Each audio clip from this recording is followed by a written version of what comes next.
Paano nga ba makuha ang bagong emote ni Sir Fuego ng libre? Kaya pa ba? Yan ang ituturo ko sa inyo sa video na ito. At kung bago ka pa sa channel natin ay huwag mo kalimutan mag-subscribe para updated ka sa bago nating video. At simulan na natin. Kung wala ka pa nito una pumunta ka lang sa TikTok app mo. At i-search ang Fuego emote.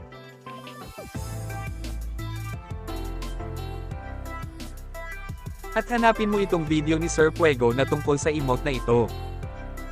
At pindutin mo lang itong Go Lucky Draw para mapunta ka sa site na ito. Mag-scroll ka nga lang dito at makikita mo itong mga task dito. Susundin mo lang ang mga task dyan para magkaroon ng points. Dahil ang points gagamitin natin para mag-draw mamaya at makuha ang emote. At kung makikita nyo nga dito meron na agad akong free 15 points. Pero 50 points ang kailangan para makapag-draw. Pindutin lang natin to para magkaroon ng points.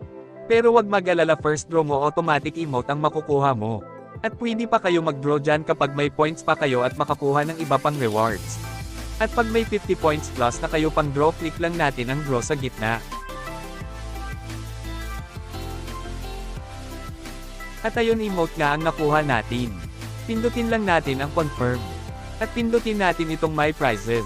At pindutin ang receive at i-copy ang CDK.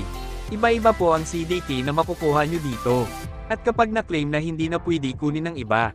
Sana all, diba? At pag na-copy nyo na yan, punta na kayo sa Mobile Legends para ma-claim ang emote.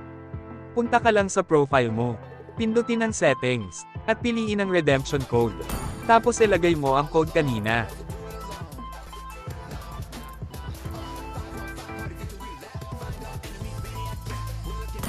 At tingnan muna sa mailbox ang emote mo.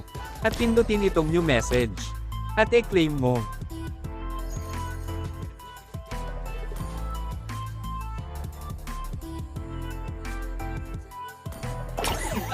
Kaya pa ba? At ngayon i-select na natin para matry ang bagong emote na ito at gamitin sa rank. Salamat sa panunood and God bless mga ka-easy.